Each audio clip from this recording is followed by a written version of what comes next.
जय माता दी।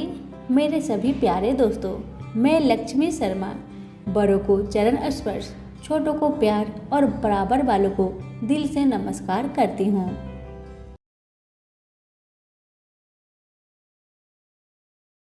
ओम गणेशाय नमः। आज बुधवार के दिन मैं आप सभी को सुनाने जा रही हूँ भगवान गणेश की कथा। कथा को पूरा सुनिए, अगर अच्छी लगे तो दूसरों को भी शेयर करें। अब सुनिए कथा। एक बार की बात है, एक संत गणेश जी के बहुत बड़े भक्त थे।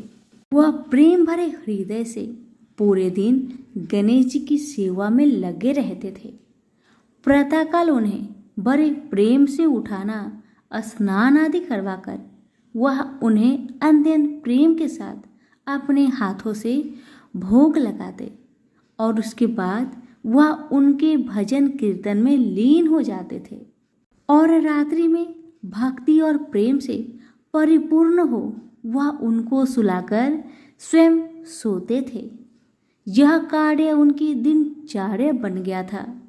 ऐसा प्रतिदिन करते करते उनका समय कब व्यतीत हो जाता था, उन्हें स्वयं भी इस बात की ज्ञात नहीं थी। वह जहाँ भी जाते वह गणेश जी को अपने संग ले जाते। हर क्षण उन्हें सिर्फ गणेश जी का ध्यान रहता। वह सिर्फ उनकी ही बात क्या करते और गणेश जी भी उन संत की सेवा भाव से अति प्रसन्न रहते थे। वो कहते हैं न कि भगवान को सिर्फ भक्त का प्रेम भरा हृदय चाहिए और कुछ भी नहीं। यह बात इस कहानी से सिद्ध हो जाती है कि भगवान को सिर्फ प्रेम और भक्ति की शक्ति से ही बस में किया जा सकता है।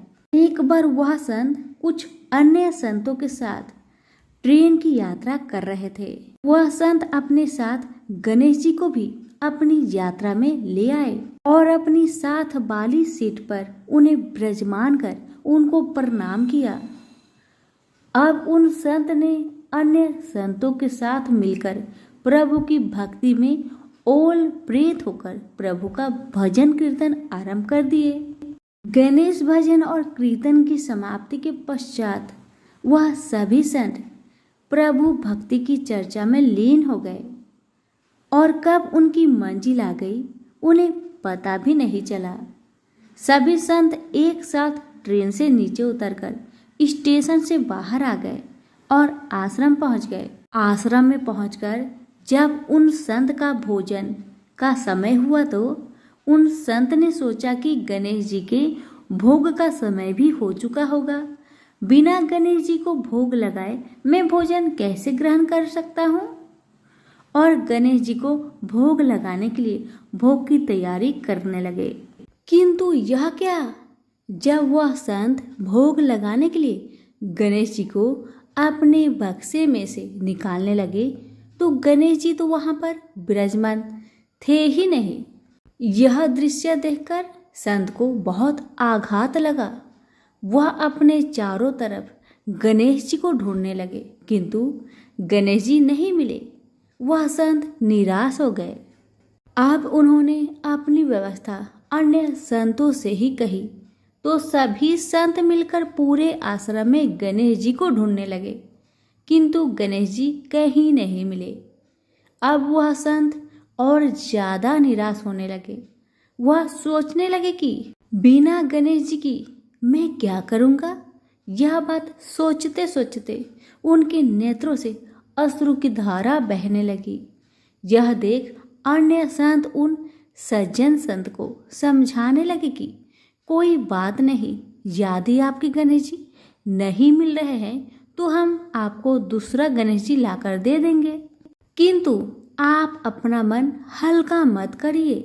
किंतु वह संत नहीं माने। वह लगातार रोए जा रहे थे और यही कह रहे थे कि मुझे तो अपनी वही गणेश जी चाहिए जिनसे मैं रोज प्यार दुलार करता था। उनके अलावा अन्य कोई नहीं चाहिए। उन्होंने अन्न और जल भी ग्रहण नहीं किया। ऐसा करते करते 4-5 घंटे बीत गए। इधर गणेश जी कहीं नहीं मिल रहे थे और उधर संत जी की तबीयत रो रो कर खराब होती जा रही थी। फिर अचानक एकाएक उन्हें याद आया कि आखिरी बार उन्होंने गणेश जी को ट्रेन में बैठाया था और प्रभु भक्ति की चर्चा में लीन हो वो कब बगैर गणेश जी को लिए आश्रम पहुंच गए उन्हें पता ही नहीं चला। यह बात सुनते ही समस्त संतों ने उस सज्जन संत से कहा कि अब तो 4-5 घंटे बीत गए, वह ट्रेन बहुत दूर चली गई होगी। यह बात सुनकर सज्जन संत ने अन्य सभी संतों से कहा कि मुझसे गलती हो गई कि मैं बगैर अपने गणेश जी को लिए ट्रेन से उतरकर आश्रम पहुंच आया, किंतु मेरे गणेश जी मुझे छोड़कर कहीं नहीं जाएंगे। मुझे पूर्ण विश्वास है कि गणेश जी मेरी वहीं पर प्रतीक्षा कर रहे होंगे। एक भक्त का अपने प्रभु के प्रति ऐसा आत्मविश्वास देखकर वहां उपस्थित सभी संत उन सज्जन संत को साथ लेकर स्टेशन की ओर चल दिए। स्टेशन पहुंचकर संतों ने स्टेशन मास्टर को अपनी सारी कहानी सुनाई।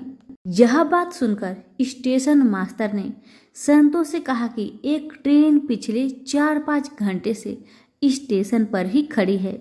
हम सभी बहुत परेशान हैं कि बिना किसी तकनीकी समस्या के वह ट्रेन आगे क्यों नहीं बढ़ रही है।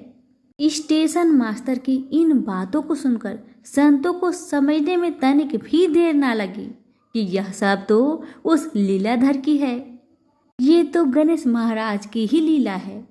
और वह मुस्कुराते हुए अपने ठाकुर को लेने चल दिए। ट्रेन की बोगी में पहुंचकर जब उन संत ने ठाकुर जी को देखा तो ऐसा लगा मानो जैसे वह एक बच्चे की भांति बैठकर अपने पिता का इंतजार कर रहा हो कि कब उसके पिता आएंगे और उसे ले जाएंगे। तब उन संतों ने गणेश जी को प्रणाम कर और क्षमा याचना करते हुए गणेश जी को ट्रेन से नीचे उतार ले गए। अंत में यह दृश्य देखकर सभी हैरान रह गए। जब वह संत अपने गणेश जी को लेकर जैसे ही ट्रेन से नीचे उतरे वैसे ही वह ट्रेन भी चल दी, जो बिना किसी तकनीकी समस्या के स्टेशन पर पिछले 4-5 घंटे से खड़ी थी। वहां खड़े सभी स्वजन पुरुषों ने भक्ति की शक्ति का यह दृश्य देखकर सभी ने गणेश जी के चरणों में सत सत प्रणाम किया और आश्रम की ओर चल दिए। सभी प्रेम से बोले गणेश महाराज की जय हो। एक गांव में एक माँ और उसकी छोटी सी बेटी रहा करती थी। एक दिन बिटिया रानी अपने माँ से कहने लगी, माँ सभी लोग मेला देखने जा रहे हैं, मुझे भी जाना है, मुझे जाने दो ना माँ। बिटिया की बात सुनकर माँ ने कहा, बेटी तुम छोटी हो, अगर मेले में जाओगी तो वहाँ पर बहुत भीड़ होगा, तुम गिर जाओगी, तुम्हें चोट लग जाएगी। लड़की ने अपनी माता की बात नहीं सुनी और मेला जाने के लिए तैयार होने लगी।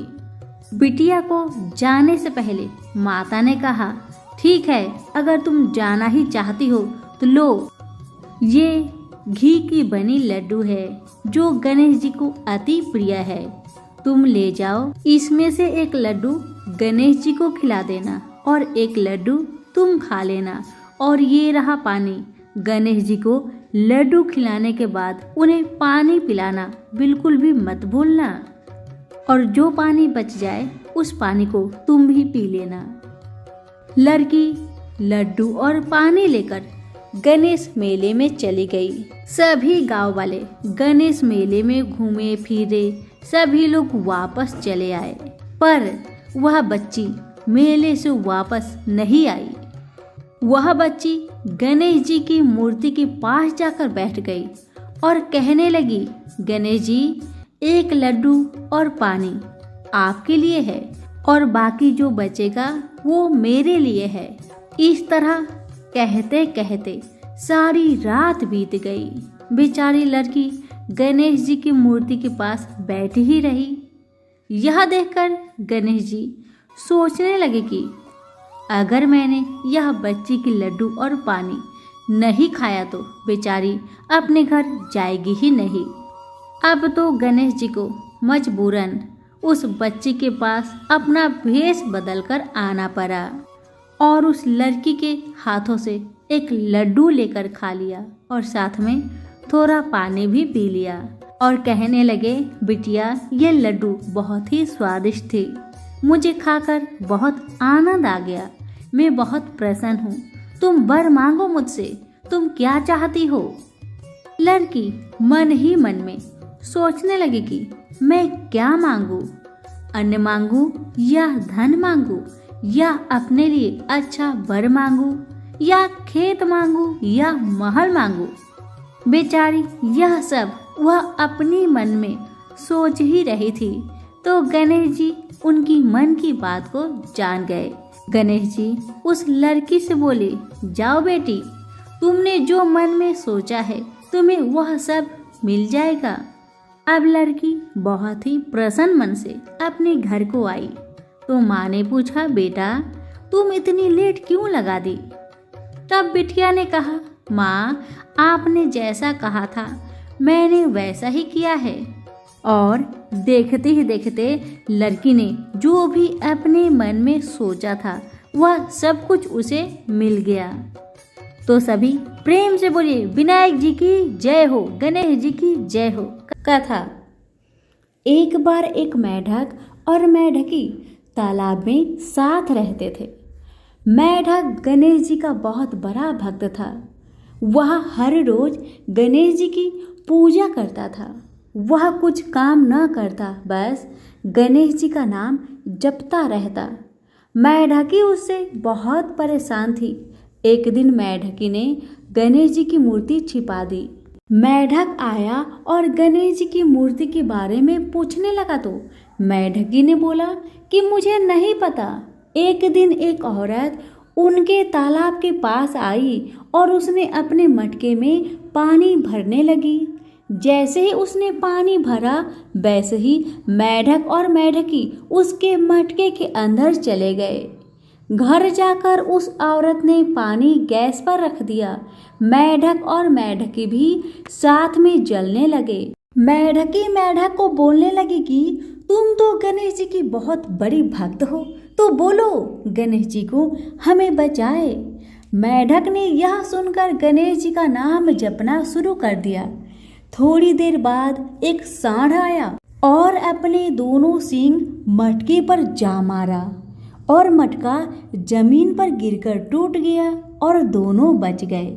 मेढक ने घर जाकर गणेश जी की मूर्ति मेढक को लौटा दी और उसने भी गणेश जी का पूजन करना शुरू कर दिया। तो प्रेम से बोलिए, गणेश महाराज की जय हो। एक बार गणेश जी एक छोटे से बालक के रूप में 1 चम्मच चावल और 1 चम्मच दूध लेकर सारे गांव में घूम रहे थे और वह हर किसी से एक ही बात कहते, कोई मेरे लिए खीर बना दो, कोई मेरे लिए खीर बना दो। मगर छोटे से बच्चे के हाथों में 1 चम्मच दूध और 1 चम्मच चावल देखकर सभी लोग हंसने लगे।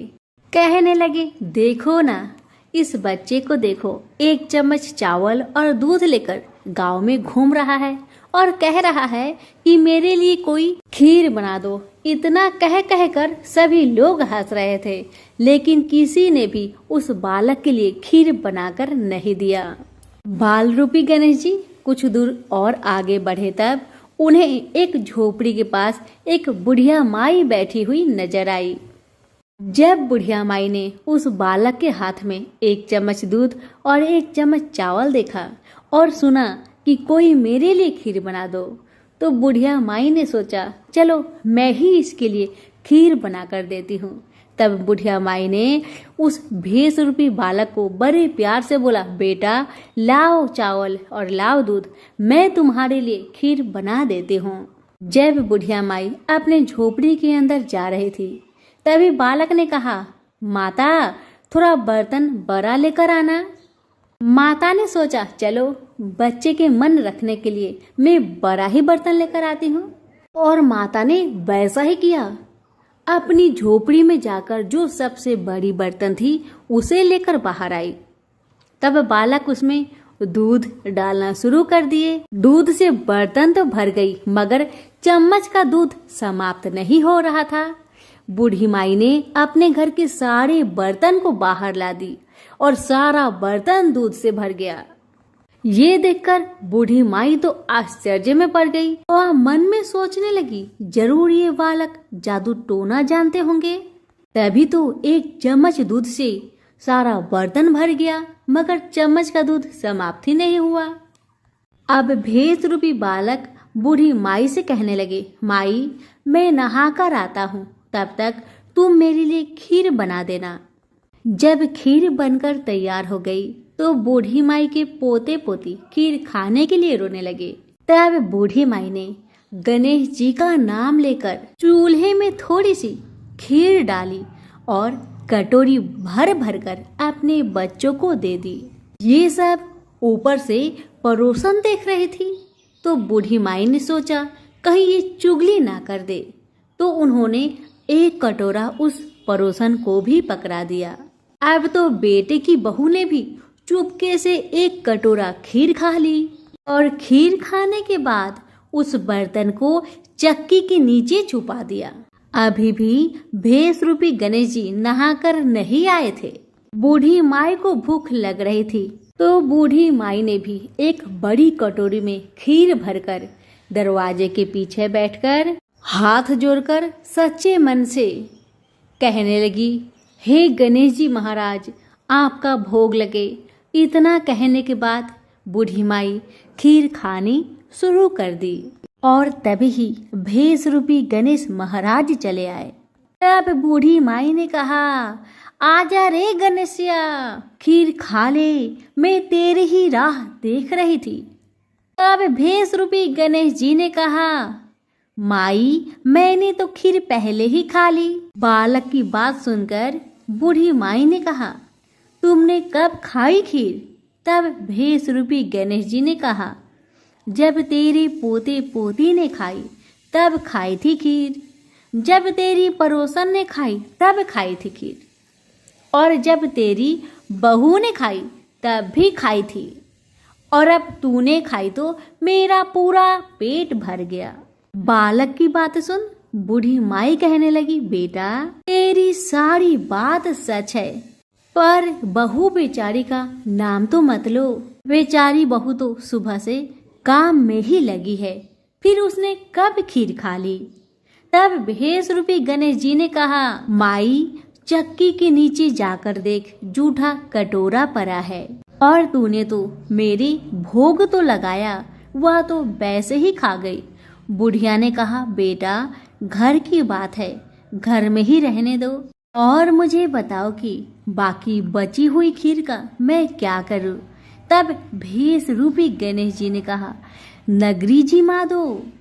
बुढ़िया ने पूरे नगरी को जिमा दिया, फिर भी बर्तन पूरा ही भरा था। यह बात जब राजा को पता चली तो राजा ने बूढ़ी माई को बुलवाया। राजा ने कहा, क्यों री बुढ़िया, ऐसा बर्तन तेरे घर में ना शोभे, ये तो मेरे महल में शोभे। तब बूढ़ी माई ने कहा, राजा जी आप ले लो। अब राजा ने महल में खीर का बर्तन को मंगवा लिया। लाते ही खीर में कीड़े मकोड़े, बिच्छू, कंगले हो गए और खीर से दुर्गंध आने लगी। ये देखकर महाराज ने बुढ़िया से कहा, ए बुढ़िया, अपनी बर्तन को वापस ले जा, मैंने तुमको दे दिया। बुढ़िया ने कहा, महाराज जी आप देते तो पहले ही कभी दे देते, यह बर्तन तो मुझे मेरे गणेश जी ने दिया है। बुढ़िया ने बर्तन वापस लिया, वैसे ही वह सारे खीर सुगंधित खीर में बदल गए। अब घर आकर बूढ़ी माई ने गणेश जी से कहा कि बची हुई खीर का क्या करे? तब गणेश जी ने कहा, झोपड़ी के कोने में खरा खोद कर गाड़ दो, उसी जगह सुबह उठकर वापस खोदेगी तो धन के 2 चरे मिलेंगे। ऐसा कहकर गणेश महाराज अंतर ध्यान हो गए और जाते जाते उन्होंने बूढ़ी माई की झोपड़ी में लात मार दी, जिससे झोपड़ी महल में बदल गया। सुबह बहू ने फावड़ा लेकर पूरे घर को खोद दिया तो कुछ भी नहीं मिला। बहू ने कहा, सासू जी, थारो गणेश जी तो झूठो है। सासू माँ ने कहा, बहू मारो गणेश झूठो तो ना ही है, ला मैं देखूं। वह सुई लेकर खोजने लगी तो टन टन करते 2 धन के चढ़े निकल आए। बहू ने कहा, सासू जी, गणेश जी तो साचो ही है। तब सासू ने कहा, गणेश जी तो भावनाओं के भूखे हैं। हे गणेश जी महाराज, जैसे आपने बूढ़ी माई को दिया वैसे सबको देना। कहानी कहने वाले को, हुक्कार भरने वाले को और आसपास के सुनने वाले को सबको देना। तो प्रेम से बोलिए गणेश महाराज की जय हो। किसी गांव में एक सेठ जी रहा करते थे। सेठ जी बड़े कंजूस थे। सेठ जी का एक दुकान भी था।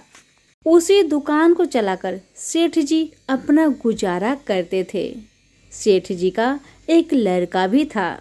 एक दिन सेठ जी को कुछ काम पड़ने के कारण उन्होंने अपने बेटे से कहा, बेटा अभी के लिए दुकान को तुम संभालो, मैं शाम तक वापस आ जाऊंगा। अगर दुकान पर कोई भी ग्राहक आए तो बिना पैसे का कोई भी सामान उसे मत देना। इतना कहकर सेठ जी वहां से चले गए।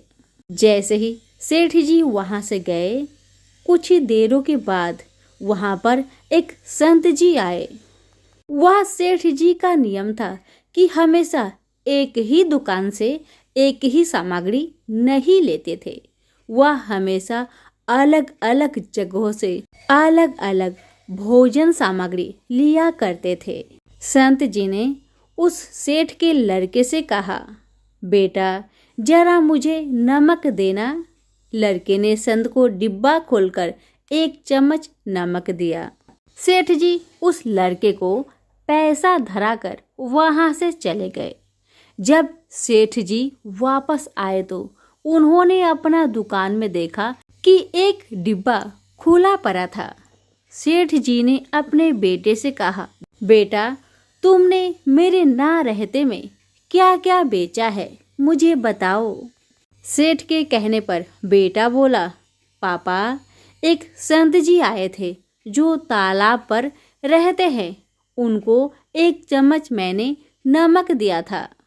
बेटा का यह बात सुनकर पिता बहुत आश्चर्य में पड़ गया और कहने लगा, अरे मूर्ख, इसमें तो जहरीला पदार्थ है, तुमने संत को दे दिया। अब सेठ जी दौड़े दौड़े संत के पास गए। तब तक संत जी भोजन बनाकर भगवान गणेश जी को भोग लगाकर खाने की थाली लेकर बैठ चुके थे। सेठ जी दूर से ही जोर जोर से चिल्लाते हुए कहने लगा, महाराज रुकिए, महाराज रुकिए, आप जो नमक लाए थे वह नमक नहीं था बल्कि जहरीला पदार्थ था।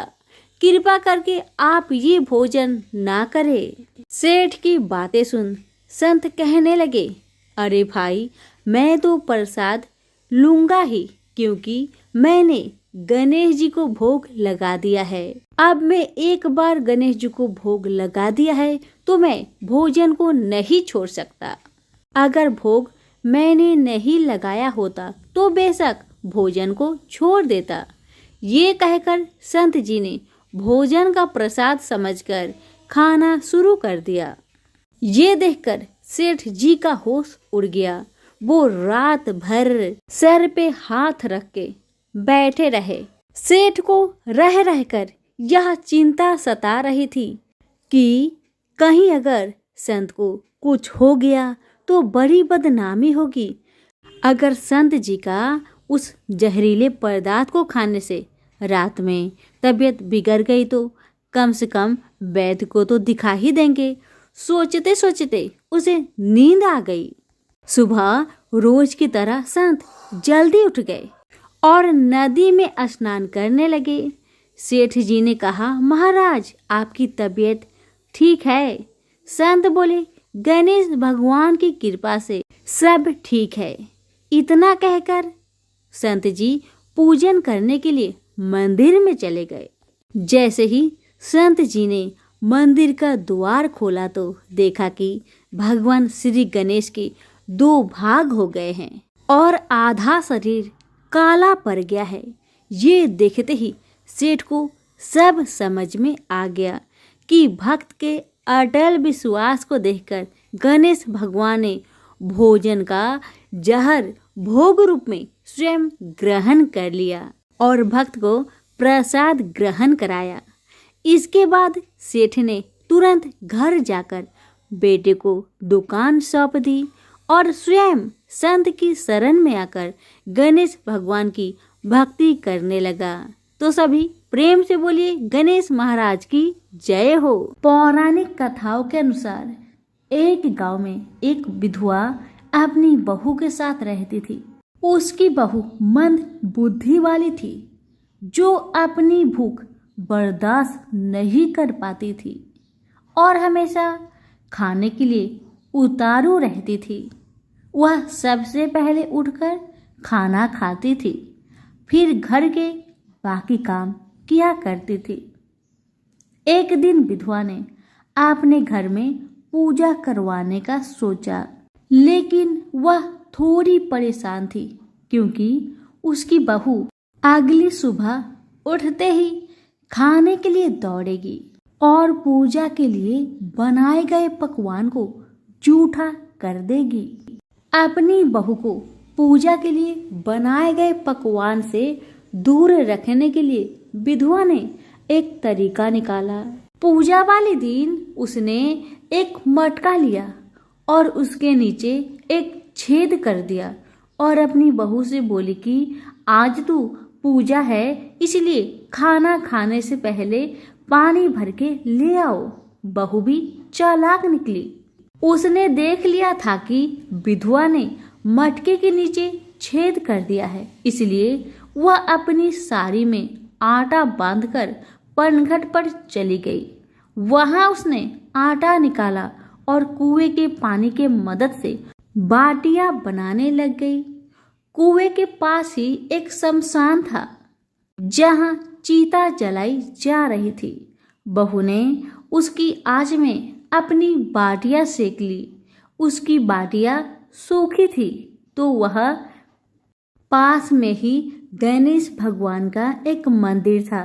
बहू वहां पर चली गई जहां गणेश जी को किसी ने चोला चढ़ाया हुआ था। उसने देखा कि गणेश जी की तोंद पर घी लगा हुआ है। उसने उस घी को अपनी बाटी पर लगा लिया और उसका भोग गणेश जी को लगाकर वह बाटी खा ली और बहू घर वापस चली आई। बहू की इस हरकत पर गणेश जी को बहुत गुस्सा आया और उन्होंने गुस्से में अपने नाक पर उंगली चढ़ा लिया। जब गांव वाले ने देखा कि गणेश जी ने अपने नाक के ऊपर उंगली चढ़ा लिया है तो उन्हें मनाने के लिए बहुत जद्दोजहद किया गया, लेकिन गणेश जी ने अपनी उंगली वापस नहीं उतारी। जब यह बात राजा को पता चली तो राजा ने बड़े बड़े पंडितों और ज्योतिषियों को बुलवाया और हवन करवाया, लेकिन गणेश जी फिर भी नहीं माने। सब बहुत चिंतित थे। राजा ने पूरे गांव में यह ऐलान करवा दिया कि जो भी इंसान गणेश जी की नाक पर से उंगली हटाने में सफल होगा उसे इनाम के तौर पर 5 गांव दिया जाएगा।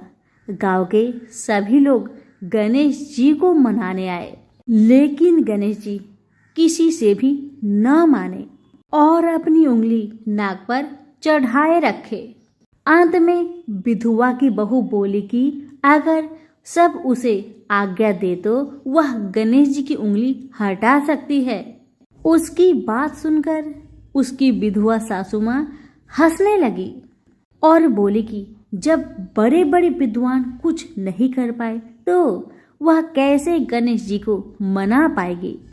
तब किसी ने बोला कि जब सब लोगों को मौका मिला तो उसे भी एक मौका मिलना चाहिए। फिर सभी लोग बहू को एक मौका देने के लिए मान गए। लेकिन बहू ने एक शर्त रखी। उसने कहा कि उसके घर से लेकर मंदिर तक पर्दा बांध दी जाए।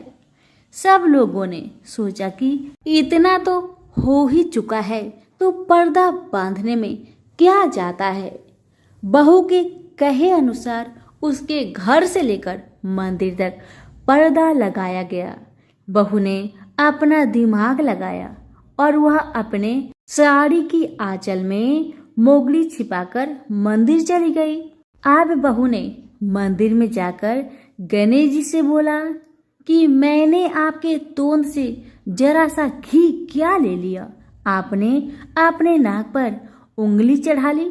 अब आप नाक पर से उंगली हटाइए या दूं एक मोगरी की, अभी आपके टुकड़े टुकड़े हो जाएंगे। बहू की यह चेतावनी सुनकर गणेश जी थोड़ा डर गए और उन्होंने सोचा कि यह तो पूरी पागल है, कहीं सच में यह मुझे मोगरी न मार दे। अब तो गणेश जी ने बिना सोचे समझे अपनी नाक पर से उंगली हटा ली, जिसे देखकर गांव वाले बहुत खुश हो गए और बहू का जय जयकार करने लगे। राजा के ऐलान के मुताबिक बहू को 5 गांव इनाम में दिए गए। यह कथा सुनकर लोग गणेश भगवान से यह मांगते हैं कि वह भी उस बहू की तरह सबकी बात मान जाए और उनकी सभी मनोकामनाएं पूरी करे। तो प्रेम से बोलिए गणेश महाराज की जय हो। कथा अच्छी लगे तो लाइक शेयर करना बिल्कुल न भूले। धन्यवाद।